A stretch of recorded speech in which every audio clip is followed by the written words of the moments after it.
Hey guys, welcome back to Dog on the Moon. We are back again with the interview series where we talk to people who influence our community and shape its future.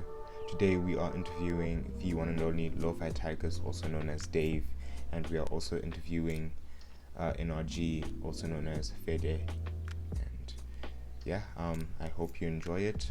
Please like and subscribe if you do. But yeah, let's get into it. Today we have NRG, also known as Federicio. I hope I'm saying it right. Hello, And everyone. we have Welcome. Lo-Fi Tigers, also known as Dave. We are interviewing them. They are from the Pueblo Vista record label. And yeah, we'll just get into it. First, I'll allow them to introduce themselves, starting with Federicio. Yeah, sure. Hello, everyone. Thanks for having me here. It's a pleasure and super happy about that. As you said, my name is Fede, also known as NRG, as a lo-fi music producer. Please apologize because English is not our speaking for me and Dave as well. It's not our main language, so maybe we're gonna do a few mistakes, but our skill should be enough to understand each other. We should be good to go anyway. We should be good to go. Okay. Now, Lo-Fi Tigers. Hello guys, I'm Lofi Tigers from Italy, and I'm very happy to be here with Dog on the Moon. I love your channel, bro. It's very cool, and I hope that can grow fast. Thank you. Okay, let's get into the questions. How and when did you guys meet? We used to live in the same neighborhood, and we had the same friends and the same music taste. We started to play music together and to compose. And I think we use a MIDI program that called Guitar Pro. Guitar Pro. A lot of people out there are still using Guitar Pro, I think.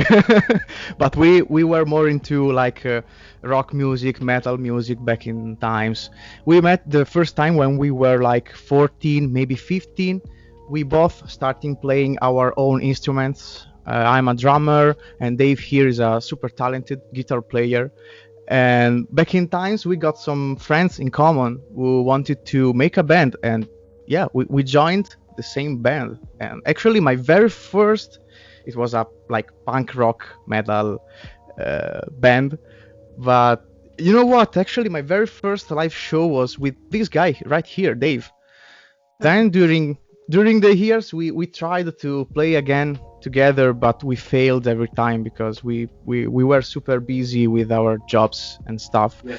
But now with this like lo-fi thing, we got the opportunity to make music together again, and it's hella fun. It's nice to work side by side with Davis, again a super talented guitar player. Guys, if you need guitars for your lo-fi track, you should definitely call him. He's like the salty guy of the lo-fi. He's gonna put like spicy stuff over your track.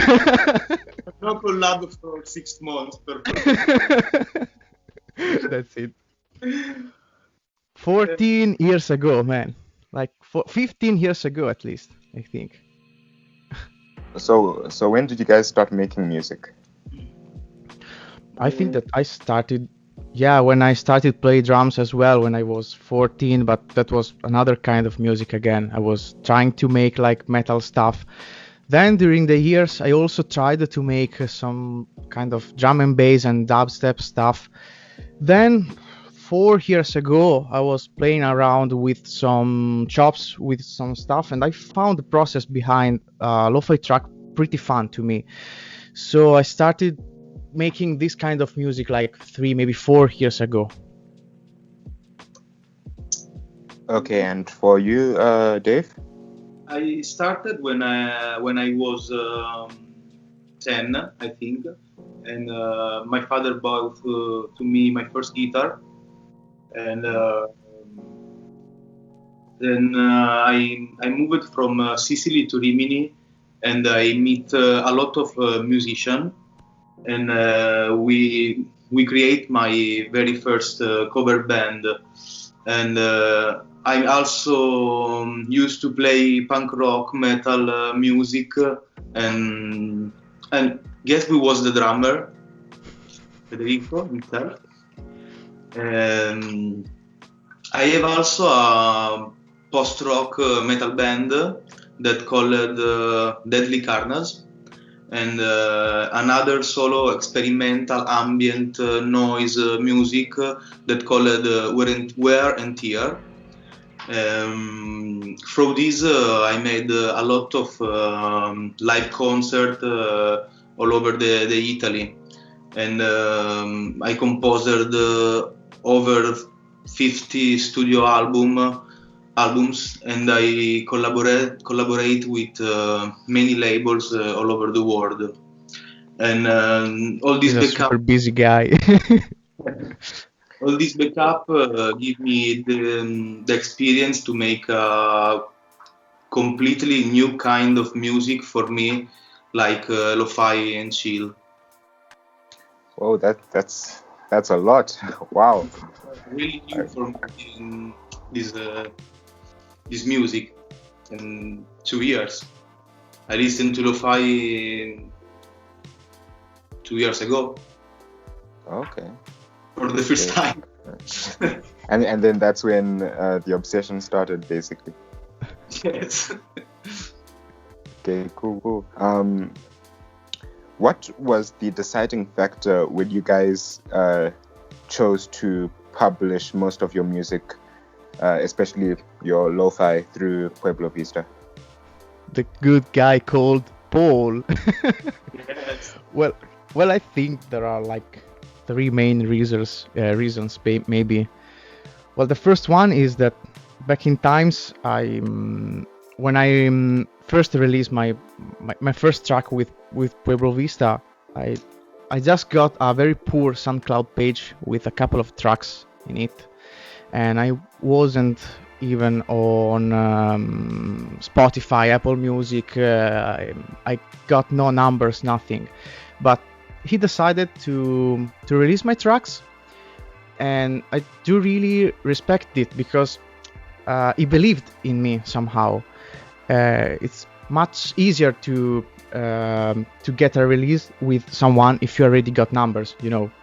If you already got streams, it's much easier. But Paul believed in me, and I do respect these things so much. Plus, speaking about numbers, I think that everyone wants to get streams, wants to get followers, and yeah, I still enjoy the process of making music. This is the most important thing to me. But yeah, everyone out there wants to get streams, and I think that Pueblo Vista right now has strong and huge channels, so he always helps me reaching people and reaching good numbers. That's it. And the third reason, maybe the most important one, is that Paul is one of the best human being on the earth, I guess. Yeah, Well, definitely. it's like I found a friend, a real one. Every time I need to schedule like a release, we end up talking for hours about. That's great, really. I love that guy. I love that guy. Yeah, he's great. So for you, Dave? The same for me, but the story is that one day I found for the first time on YouTube the vaporwave music, and I tried to make some of this. I went in love with this so fast, and I immediately tried to compose this kind of music. One day I was with Federico and let him listen to this, and then he talked to me about lo-fi music and introducing me Pueblo Vista.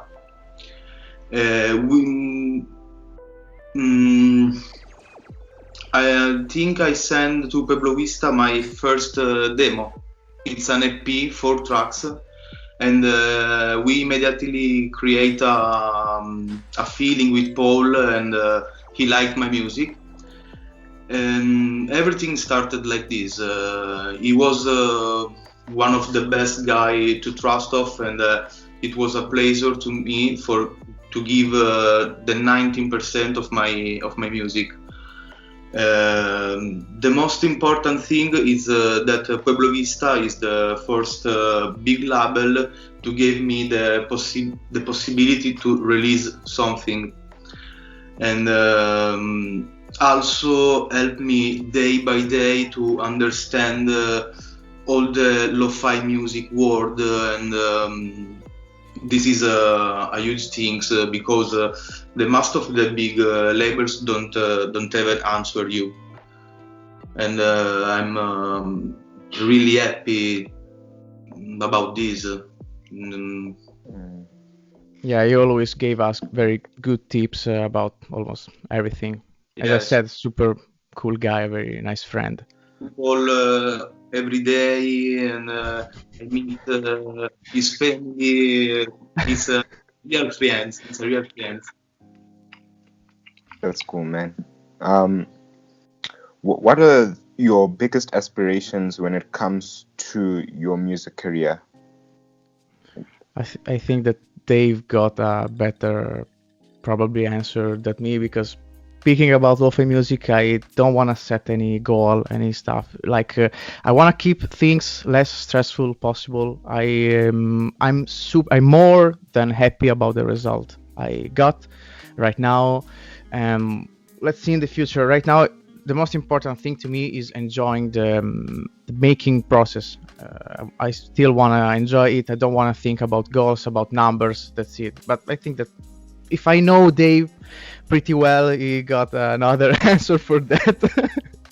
I always would like to have the possibility to totally express myself in music, and arrive to as much people as possible, and give them only emotion or sensation through my mood, and nothing. I think that I want a Ferrari, a big house on the sea, or Say with me, say with a me. Lamborghini, or a Lamborghini. I mean, you're Italian, Ferrari, you know. I never accept Can a I change my answer? Sorry. Lamborghini. Is it too late now? Forza Ferrari. Where is my Ferrari, mamma mia? Why I don't have one yet? Yeah. I'm going to write. I'm going to write to Paul. Paul, where is my Ferrari?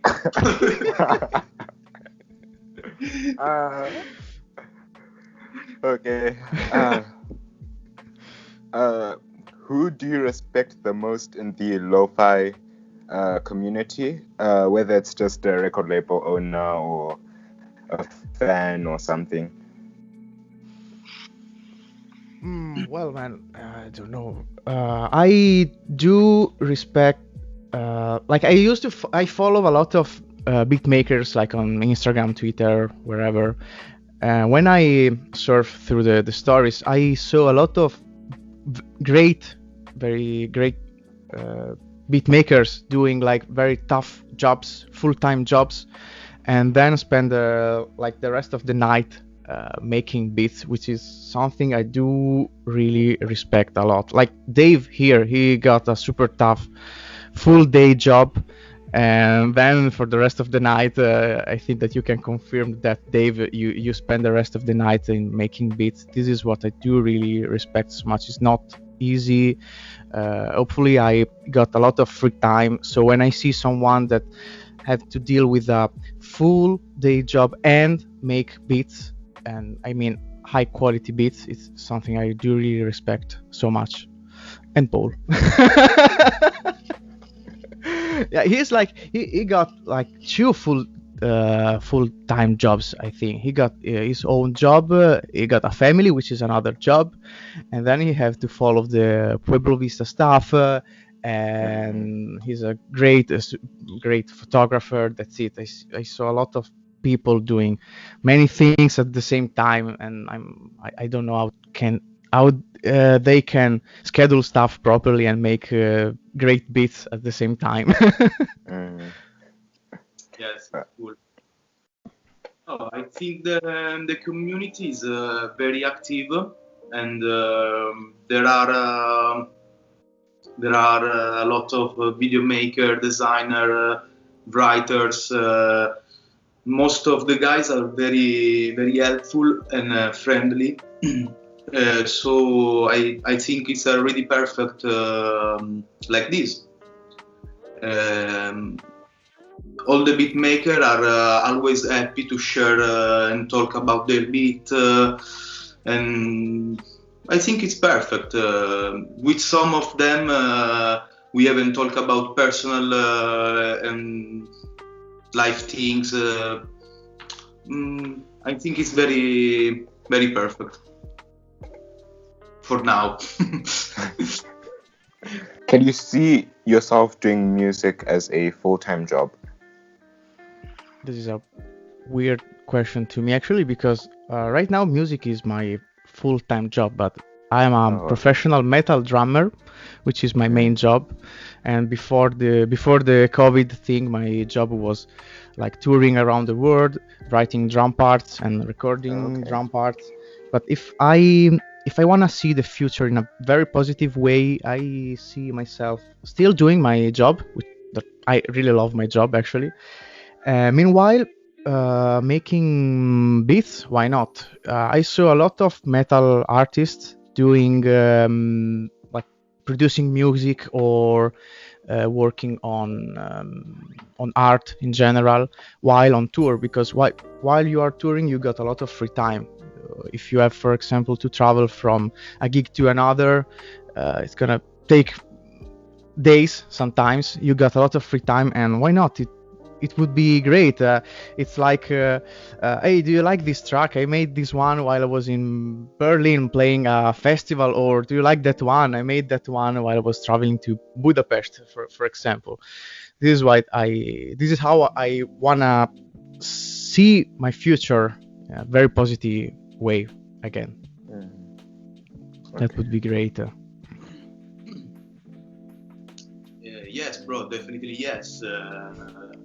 Is one of my biggest dream. I'm putting all my energy on this achievement. I think every producer would like to.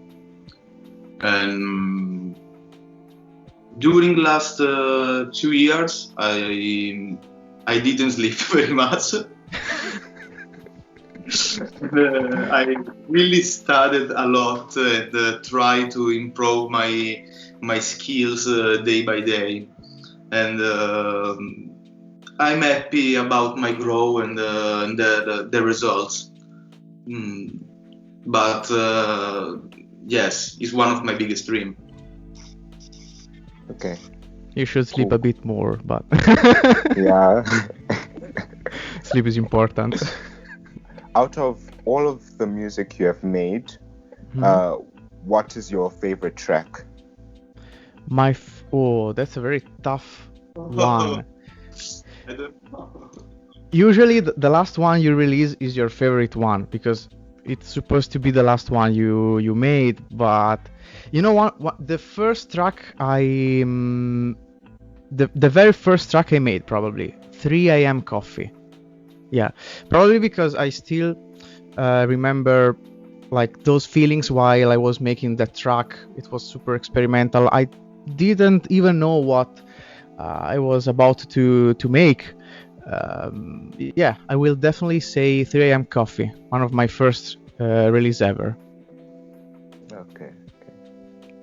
So I just said, I said something, then I answered the opposite. I said, well, usually the last track you made is your favorite one. And then I said, well, my first one. Things are weird, but I had to think just a bit about the proper answer. Okay. I don't know, bro. This is very hard. I don't remember my song and title. What? No. Okay. Joking. I think the one with Paul, Goodbye Summer Dream. also on the Lofi Beats editorials, and other 3 with the Italian friends like Federico, Springtime Raindrop, and the one with I Have a Face, Francesco, Downhearted, and the one with Eugenio Izzi, My Soul is Burning. This is my favorite tracks. Good one. Yeah, I agree. Okay, Very good okay. one. I was just wondering, how do you guys come up with the names of your songs? Like, does it just pop up in your head or what? It's not always the same. Sometimes, yeah, it's just as you said. It's like, yeah, I got those kind of feelings with this song, and boom, I got the perfect title. Other times, it requires a lot of time. I used to like send the track to a couple of friends or my girlfriends as well, and I'm asked them, what do you think about this track? What kind of feelings you have? And someone said me, I imagine myself like in the on the beach wearing some cool sunglasses. Boom, maybe I got the title Sunglasses, like that. Other times it's just something that I do by myself, as I said. I got the proper title for the proper track in no time. Yes, it's really the same for me. My girlfriend Federica. This is Federico. My girlfriend is Federica. Okay, And cool. Not me, not me. oh no, not Federica. Not yet. I'm joking. No, she choose the title, help me in this. Yes, I send to my friend, and they help me in choose the final title. But sometimes it's boom, it's downhearted. It's boom. Instant. This is fine. Okay, yeah. Okay. We're now going on to the last question. Something that I've noticed is in our community there are a lot of people that have ended up listening to lo-fi because of mental illness and stuff like that, and it has in many ways helped a lot of people in that way. And I was wondering, have you ever thought that your music could really make that big of an impact? You know what? I at first I never thought about it while making music, but that's totally true. And if somehow one of my tracks helped anyone out there, I'm super happy and proud about it. I never had any problem like that, like depression or stuff. I'm super lucky guy, never had those kind of problems. But I started producing this kind of music for my own state of mind. Like, imagine doing like metal drumming for all the day long, all the days. So every day is like tak, tak, tak, tak, tak, tak, tak. You have to be super tight on metronome. You have to play fast, and if you want to do the same like the day after, you need to relax yourself during the night at least. And since I'm a super creative person, I found this kind of drunk groove, like tick, tick, tack, tick, tick, of time every time, super relaxing for me to make. So somehow I got the good mental thing from this kind of music, I guess, somehow, in my own way.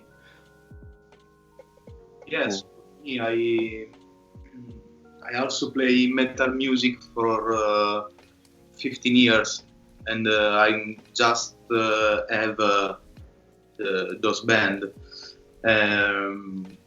I read about this on article on Vice, I think, and yes, I think that lo-fi music can help the mental illness, depression, and anxiety status.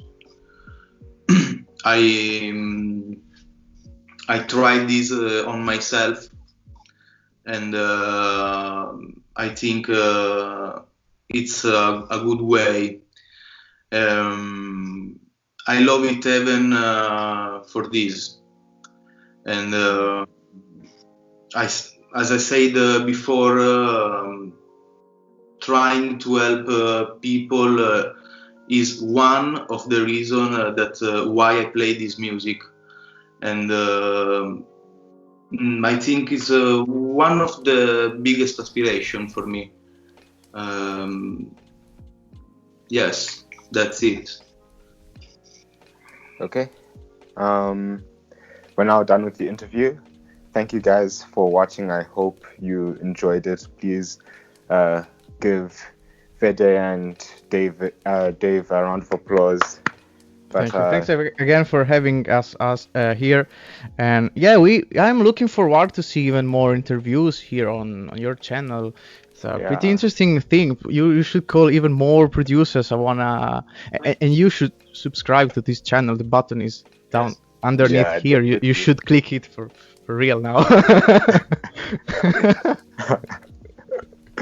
Yeah. Okay.